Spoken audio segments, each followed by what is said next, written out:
The engines were arguing at Tinmouth Sheds. The engines were arguing at Tinmouth Sheds about who should take the special train. And the Fat Controller had told Donald and Douglas to take the special train. The other engines were unhappy about it. The Fat Controller should have chosen me. I'm meant for the freight work. I still don't understand why you get to take the special train, said Oliver. We are part of the Great Western team. Yeah, and Henry, you don't always have to take the freight. Edward also pulls freight from time to time. But it's still not fair. Donald and Douglas are small engines. They can't handle that long, heavy train. In fact, I could take that all by myself.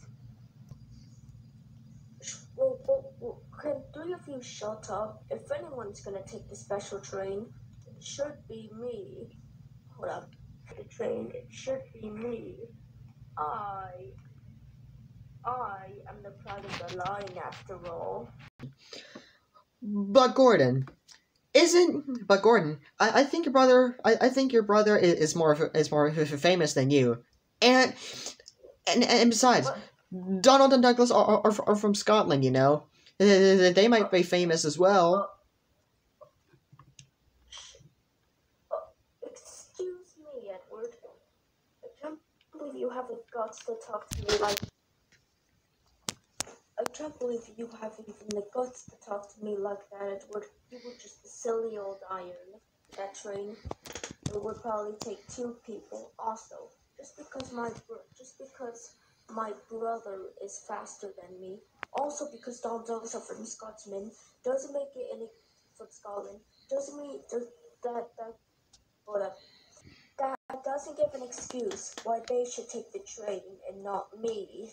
I'm that it. For once, I agree with Edward. Just because you're the most important doesn't give you the right to take the train all the time. I don't it. Can't believe this big blue sausage even has the guts to talk about being the pride of the line. We should shut up and let the Scotlands take this one. Then the Fat Controller came up. Excuse me. I don't know who the hell you think you guys are. Listen, all of you. This is a stupid argument. Why are you guys even arguing about taking a train? All of you should worry about your own jobs. I picked Donald and Douglas specifically because they're a double head. This train is way longer than both of you than any of you can take alone. And then Henry, you're not double heading this train because the manager specifically instructed that Donald and Douglas would take this. So now all of you, head back to work. So even when the engines got out of the shed, they were still arguing. I still think I should take it. The way this should take this. Scotland rules. Silence! To the Fat Controller. Silence, all of you. I told you before. This is Donald and Douglas's job. And you guys are still deciding to argue. Sir, I don't know why I don't know why these two are arguing. I don't know why all of these other engines are arguing. I guess the other engines think they're important. Don't talk over me. Okay. Anyway, you do realize you were a part of the argument, right? I also heard your voice in that conversation, so I guess you're guilty as well. So don't try to play the good cop in this case. You're the bad cop. I'm just gonna make time. Sir, the turntable is turned to Donald. Why not just let them stop? Why not just let them do their journey and let's just stop the argument and just let them take their train. Finally, Donald and Douglas were out of the shed, but they did meet Thomas at Lower Tidmouth. Thomas saw Donald and Douglas sad. told Thomas asked, "But Jonathan Douglas, what happened at St. Chad's? I heard you guys arguing. Are you guys sad? Think you'll be happy you'll be taking a special train?" Action. We're still sad about the argument, Thomas. I hope I think we'll be happy once we start pulling the train. And anyway, it's nice to talk to you again. Oh yeah. I guess we're gonna recap the potion for Boko. Still, guess what, guys? You think you're the only one with problems? My coaches had to be delayed after I had to pull Boko out of the barber shop. I ended up being 15 minutes late. So now, excuse me, I must be off. And Thomas puffed away crossly. I'm going to be late because there's Boko at the barber shop. They'll come to the town and Douglas are complaining about their problems. When I had worse. Right. You're already late, Thomas. You're 15 minutes late after you had to rescue Boko from the barber shop. Besides, I think that happened yesterday, though.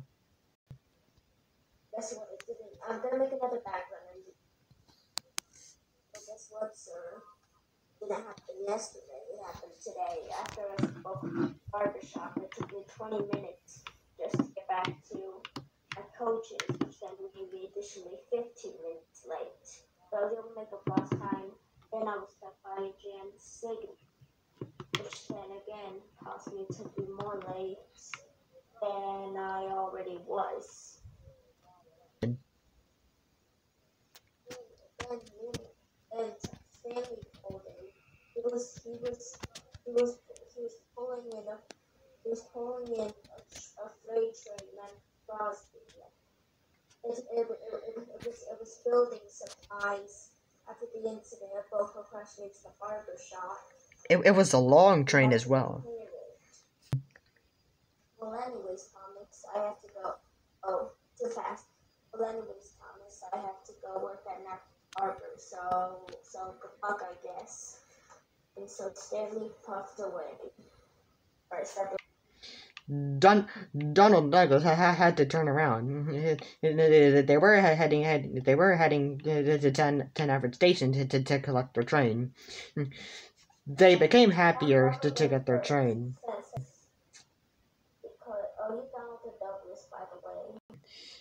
Since Donald had departed first, he had to wait for Douglas, who was still getting steamed up, who was still at the sheds. Finally, Donald was coupled to the cars, and now he had to wait. The train was long and heavy, and it had building supplies inside of it too. Some of the supplies was for the barbershop that Boko had crashed into a few hours earlier. And the cars were heavy and noisy. but after some wheel slip, the Donald and Douglas have finally puffed out of the station with their long, heavy train.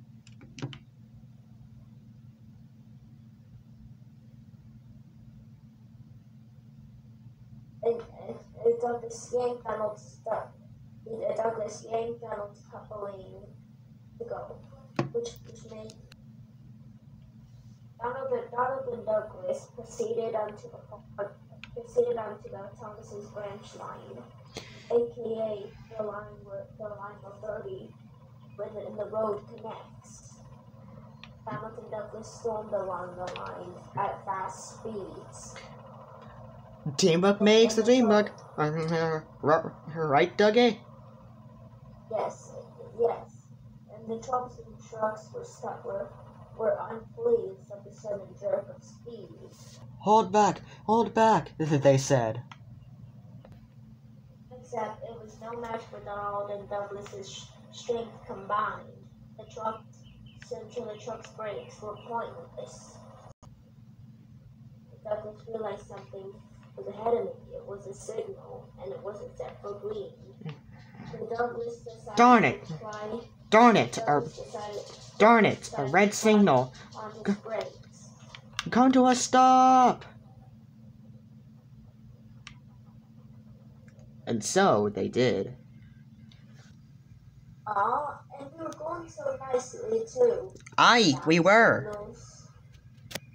Aye, we were. Except after a little bit, the signal turned green, and Donald and Douglas could continue the time quickly. Okay, I have to jump out of Donald because I needed to get my camera back to normal.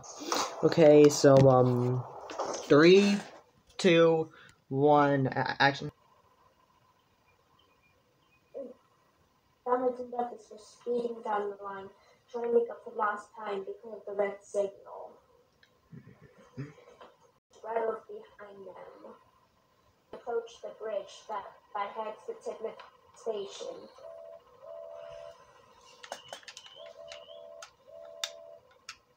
They whistled under the bridge.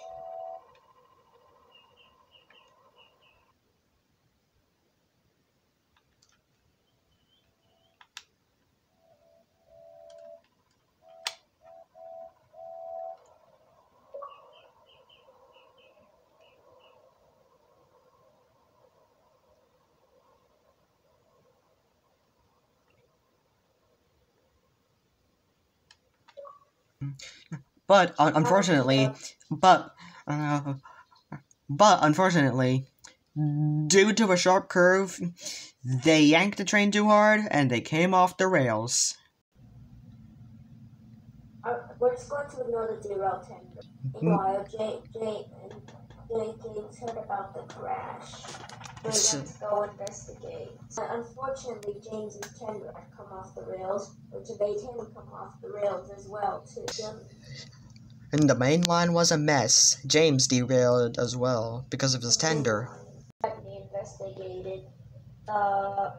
Stepney investigated the damage. Stepney saw that the junction to Thomas's branch line was blocked by a derailed train, a double header, and the junction back to the main line was blocked by James's derailment. Okay, Stepney, what's the damage? Well, Donald and Douglas got derailed by yanking their train too hard. Only Donald came off the tracks, and most of their train came off the rails. But I believe 2 or 3 of their vans and the brake van are left. James was investigating, but he came off the tracks as well. So I don't know how much the supplies is in the vans, but let's just hope it's enough for the barber shop. So I guess the main line is the only accessible point because of these 2 derailments. Yep. Stepney, which mainline engines are still available? Well, as far as I know, I think we'll need to get the train to Crosby more faster. It has been a long day after all. So I believe Mavis is still available. I think Mavis is the only one available. I mean, we do have suddenly the manager stepped out of Stepney's cab. Even with the manager's voice. Okay. Wait, sir, I can explain. Okay. You're gonna be angry. Sir, I can explain. Okay, explain it. Well, as you can see, it was the railway line's fault. We haven't fully constructed the railway lines to handle those speeds.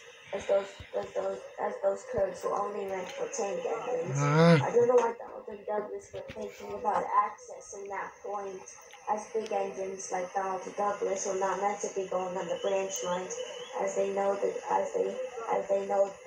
too fast and a higher risk of derailing. well, clearly, the railway designer. Clearly, I think the railway designer made made that curve too sharp. I don't think it can handle long train scissors that Donald and Douglas were pulling. I don't think so. What do you think? I think you're right, sir.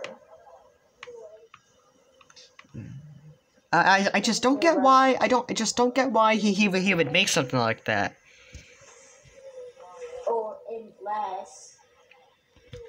unless that railway line was sabotaged by P.T. Boomer. P.T. Boomer? Isn't he a scrapped character from Thomas and the Magic Railroad? Yes, I think he's come back for revenge. So he blew up. Did he blow up that part, that curve, and make it more sharper? No, he didn't blow it up. He made it more sharper. He manipulated with the railway line to make it so they would develop purposely. Oh, okay. I guess that would explain why there were so many accidents this week.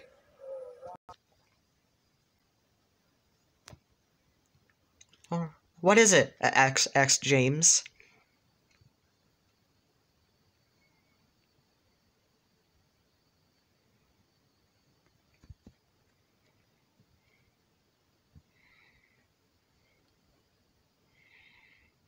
Sir, did they get into an accident by a curve?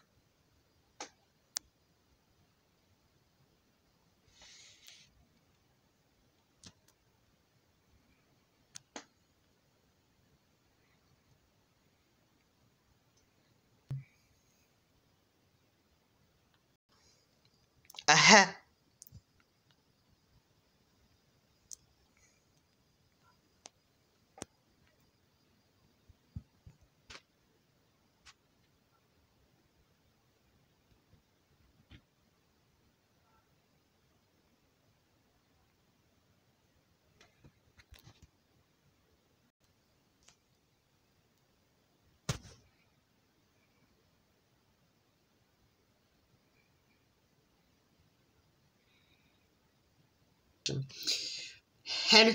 Henry Gordon still have a lot to think about after their arguing.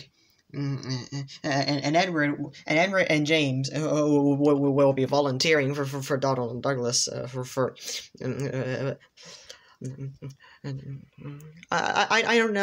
don't know if they will. I don't know when they will be back on the island. Do you know? I don't know.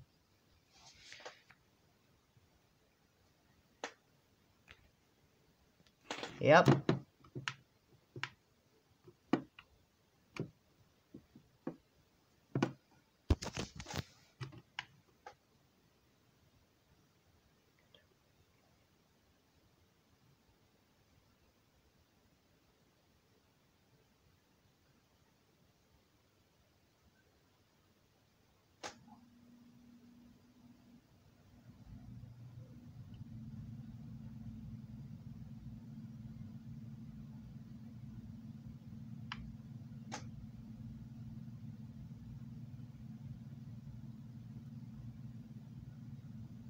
Bye. Bye.